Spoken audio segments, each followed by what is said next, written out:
sommes chez toi parce que ton actualité s'est réveillée tout petit peu parce que un certain prophète Crasso t'aurait indexé comme si il devait te délivrer. C'est ça. Voilà pourquoi nous sommes là. Et il y a une réplique de chez le confrère de TV Mac. Nous sommes là également pour que tu puisses te prononcer sur ce sujet. Aziz 47 a été touché du doigt par Crasso. Merci beaucoup. Moi, personnellement, ce prophète Crasso, le prophète Crasso, je ne le connais pas. Personnellement. Je le vois peut-être à la télé, sur les journaux. Moi et lui, on ne s'est jamais croisés. Mais apparemment, quand j'ai lu ses interviews, je constate que c'est quelqu'un qui m'attaque directement, qui s'attaque directement à moi et qui s'en prend directement à moi. Il doit avoir une raison. Nous sommes dans un pays laïque où chaque personne est libre d'expression. Et depuis un certain temps, il s'attaque à moi. 2009, 2010, par là, ça a commencé, vous voyez, on est à 6 ans. Je n'ai jamais répondu. Mais les raisons réelles, pourquoi je ne réponds pas? Parce que c'est un féticheur. Les raisons réelles, pourquoi je ne réponds pas? Parce que c'est un féticheur. Les raisons réelles, pourquoi je ne réponds pas? Parce que c'est un féticheur. Première raison.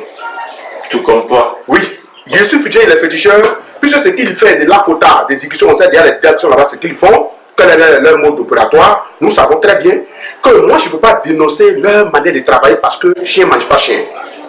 Voilà pourquoi il ne le répond pas. Chien ne mange pas chien. Voilà pourquoi il ne le répond pas. Chien ne mange pas chien. Voilà pourquoi il ne le répond pas. Il pensait que quand un homme peut-être sage, il allait réfléchir et revenir à la raison. Bien vrai, peut-être qu'il cherche à faire un berge, il cherche à avoir un nom. Il allait revenir à la raison pour dire, si j'entends quelqu'un depuis combien d'années et qu'il ne répond pas, il est mieux d'arrêter. Je ne réponds pas parce que j'ai eu affaire à des pasteurs, qui étaient des pasteurs qui se disaient présidentiels. Vous voyez? Qui sont venus s'attaquer plusieurs fois à moi et certaines personnes ont pris... proches. Oui, du pouvoir. Ouais, okay. Et ils sont venus s'attaquer à moi, disant qu'ils vont venir me délivrer. Et finalement, ça m'a tourné pour eux. On peut avoir des exemples. Il y a certains pasteurs qui m'a accueilli affaire à moi, devant Paul Boucouy, devant la presse, à la place Vendôme. Il y a un pasteur qui est venu me trouver chez moi à la maison ici pour dire que Dieu l'a envoyé venir les délivrer. Il y a d'autres qui sont allés me trouver au village. Je pense bien que ces pasteurs... Il y a eu ces rencontres-là, ces confrontations avec ces soi-disant pasteurs, qu'est-ce qui s'est passé? Non, ça a mal tourné pour eux. Ils m'appellent Jean. Ça a mal tourné pour eux, ça a très mal tourné pour eux. Il y en a qui ont perdu un manque de... Oui, l'autre a été paralysé, il y a un qui n'a plus le détail de la parole, il y a un qui a été aveuglé et qu'on sort. Je suis rentré un peu dans le Fiji, dans le locaux, et je peux dire, c'est pas ce qu'il dit, mais dans l'œil des gens de la présidence qui disent non, attention, ce monsieur est en train de baisser la foi des chrétiens de Côte d'Ivoire. Donc, il faut qu'on fasse quelque chose. On devait te démonter, c'est ça? Les gens, ces pasteurs devaient te démonter, c'est ça? Ils devaient me démonter, mais comme ça n'a pas marché, donc ça devient un problème. Donc, de ce pas, je suis chez moi, un mercredi, la DST est venue m'arrêter. Et je reviens en arrière que Kouroujano... C'était en quelle année déjà? Bon, c'était en 2009, hein, 2008, 2009. Et bizarrement, j'ai constaté que certains collègues, comme Zergui, Kouroujano et consorts, avaient été arrêtés par le président Oufoué à l'époque. Et après leur sortie, ils n'ont plus l'usage de la parole, ils n'ont plus parlé, ils sont dans leur coin, ils ont perdu tout leur pouvoir, ils n'ont plus travaillé. Je parle l'exemple du doyen Kouroujano qui est encore au village, qui est encore en vie, qui est devenu vieux, mais qui ne travaille plus. Qui était aussi mystique. Oui, qui ne travaille plus. Personne ne sait où est la raison pourquoi, mais ce vieux ne travaille plus. Il y a eu une intimidation à son niveau. Et la même intimidation, je suis devant l'écran et je vous le dis, il a eu à mon niveau, j'ai été arrêté. Et on me dit de signer un papier que si un pasteur m'insulte, je ne dois pas répondre. Je parle bien de la DST de Côte d'Ivoire. Et qu'ils ont appris, et qu'il y a des pasteurs qui sont venus se plaindre, et les enfants de certains pasteurs sont venus se plaindre, que j'ai lancé chaud à leur parler. De ce pas, on trouve me garde jusqu'à certaines années, un nombre d'années, pour que je perde tout mon pouvoir et que je meure. Et c'est pour ça que tu es un peu silencieux ces temps-ci. Voilà un peu une raison. Ça justifie un peu ça. D'accord. Et bizarrement, les deux raisons pourquoi ce monsieur féticheur s'est fait appeler prophète Crasso, et je ne le réponds pas, parce qu'il s'est mis dans l'effigie des pasteurs. Il s'est mis dans l'effigie des pasteurs. Il s'est mis dans l'effigie des pasteurs. Donc si je le réponds, et moi j'ai dit, avant que je fasse cette réponse, Il a fait plusieurs fois des interviews, les journaux, je n'ai jamais répondu. J'ai appelé un élément de la DST, beaucoup ont été affectés, qui est encore là-bas, je lui ai dit, voilà une situation. Vous m'avez dit quelque chose, ben voilà qu'un monsieur est en train de faire chose. Qu'est-ce que vous faites? Parce que je suis quand même aussi un homme connu. Mais il est en train de terminer mon image, il est en train de me saluer au fur et à mesure, je ne dis rien. Est-ce que vous dites? Il dit, ils vont essayer d'analyser. Après l'analyse, on dit non. C'est le même temps où ce soi-disant Crasso a fait une révélation si populaire et mieux qu'ils allaient mourir. Qui ne veulent pas le voir. Ils ne sont pas allés le voir, ils ne sont pas morts. Et Didier Bléou, moi je parle bien les noms des gens. Au cours d'une émission, tout dernièrement, un samedi, ils ont appelé les confrères des Star Magazine qui avaient fait l'interview. Ils ont reconnu Erini. Il a commencé à lier d'une bannière et il a insulté des gens. Et finalement, ils sont finis par l'attacher sur les journaux. La date où il y a eu rendez-vous à la DST, 2 jours avant, je vois sur les journaux qu'ils lui ont dit la vérité. Et que Star Magazine l'a cuisiné et a fait sortir de ses secrets. Donc, moi, personnellement, ça m'affaiblit un peu. Il dit, mais je vais avoir... Comment est-ce que ça peut te faire vivre? Non, je vais avoir une personne, je pense que c'était une personne un peu sage. Voilà que quelque chose veut le rattraper. C'est un menteur, un escroc, un arnaqueur. C'est un menteur, un escroc, un arnaqueur. C'est un menteur, un escroc, un arnaqueur. Qui veut juste attirer vers lui pour se faire un nom. Juste, il veut se faire du buzz. Il veut dire que les artistes vont chez lui, tout simplement, parce que, voilà. Donc, je n'ai pas trouvé nécessaire. Mais j'ai vu que le monsieur ne s'est pas arrêté là, malgré sa honte. Mais il y a des gens, tous ceux les imbéciles ne connaissent pas la honte, il y a des gens qui ne connaissent pas la honte. Il continue. Donc, ne disant rien, je suis rentré encore à la DST. Il dit, bon, si c'est ça, c'est une affrontation entre moi et lui, parce qu'il demande une émission télé. Moi, je veux que vous me signiez un papier de tout risque. Il garantit que... oui, parce que si quelque chose arrive, chacun assume ses conséquences. S'il m'a délivré et que je suis mort, j'assume. Parce qu'il a déjà signé. Si lui, c'est moi qui le délivre et qu'il y a quelque chose, il assume. On m'a dit d'attendre et qu'ils vont voir certaines personnes. Et le monsieur continue. Et c'est pour cela que il est un peu chatouillé sur ce journal. D'accord. Je connais tout de lui, jusqu'à sa base. On peut aller dedans.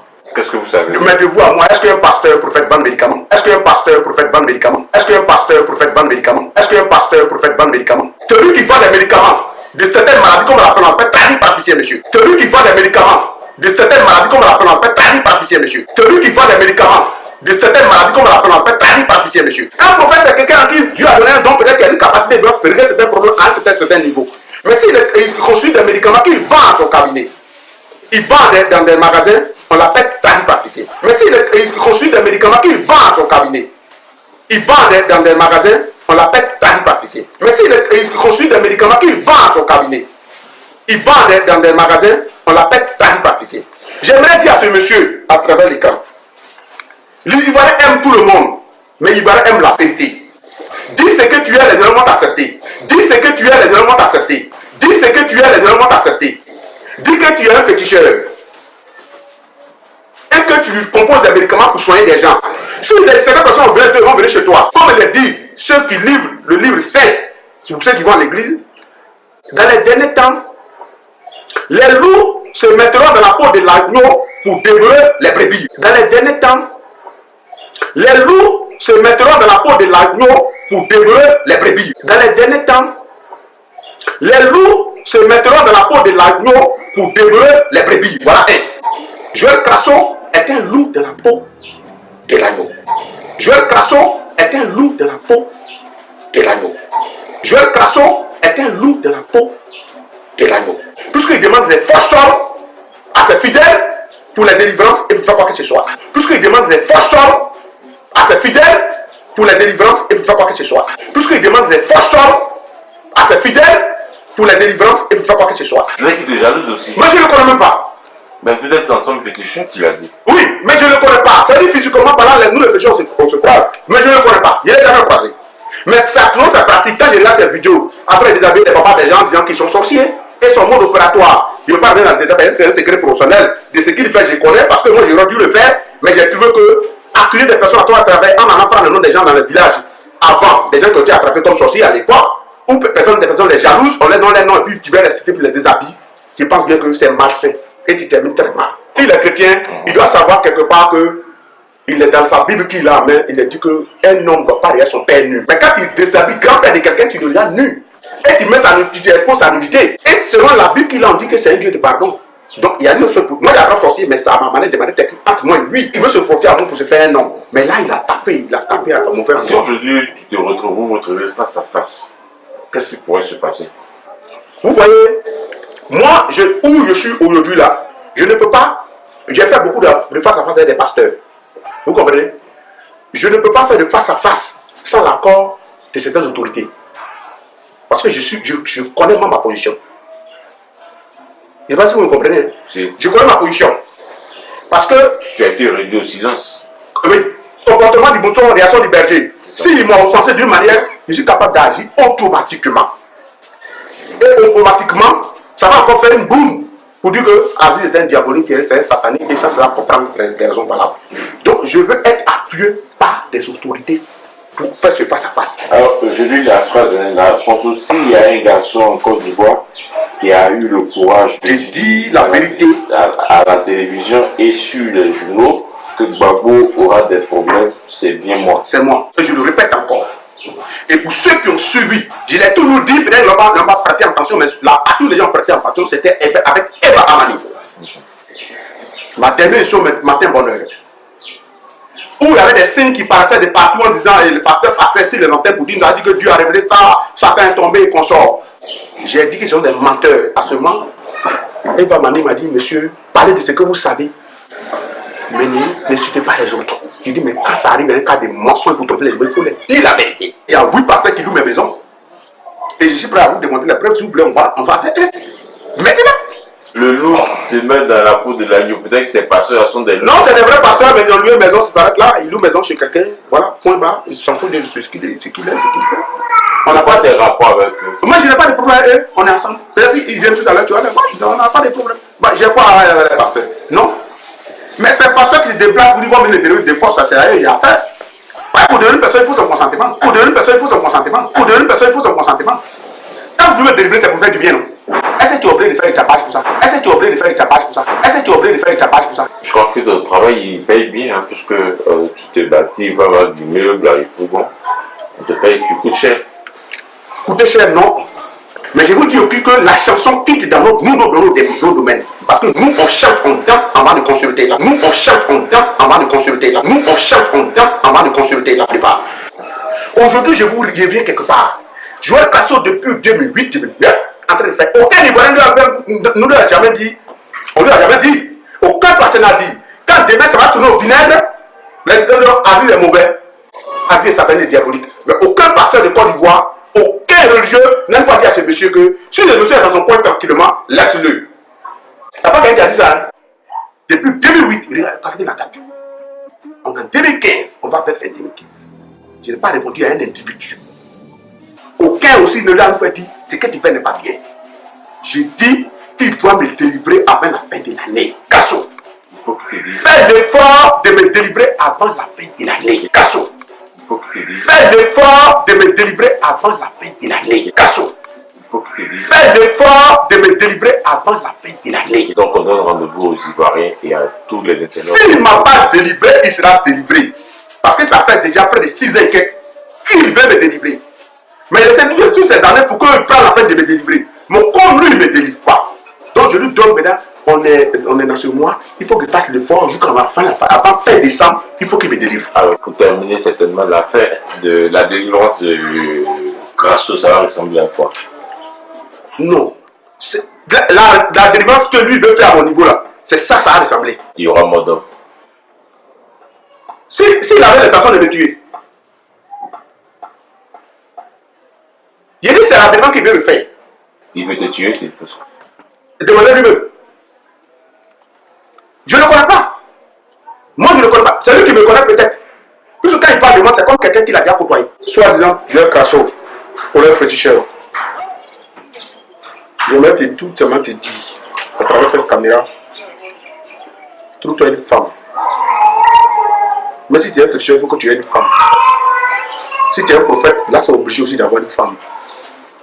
Tu es né noir, il ne sait pas que s'il y a un verset de la Bible qui te dit de prendre produit. Tu es né noir, il ne sait pas que s'il y a un verset de la Bible qui te dit de prendre produit. Tu es né noir, il ne sait pas que s'il y a un verset de la Bible qui te dit de prendre produit. Arrête de détruire ta peau parce que tu ne sais pas un exemple. Arrête de détruire ta peau parce que tu ne sais pas un exemple. Arrête de détruire ta peau parce que tu ne sais pas un exemple. Les Ivoiriens ont en train de dire d'arrêter et toi tu comptes de prendre. Il faut arrêter. Je suis fier de ma peau. Je suis bagé pour tout le monde. Je suis noir. Et je suis noir. Et j'accepte ma peau noire. Ne manquez pas de vous abonner à notre chaîne YouTube Jésus-Christ TV, en cliquant sur le bouton s'abonner, juste au bas de la fenêtre de cette vidéo. Ainsi, vous recevrez automatiquement nos nouvelles vidéos, et vous ne raterez aucune. Vous connaîtrez la vérité et la vérité vous affranchira. Jean 8, 32.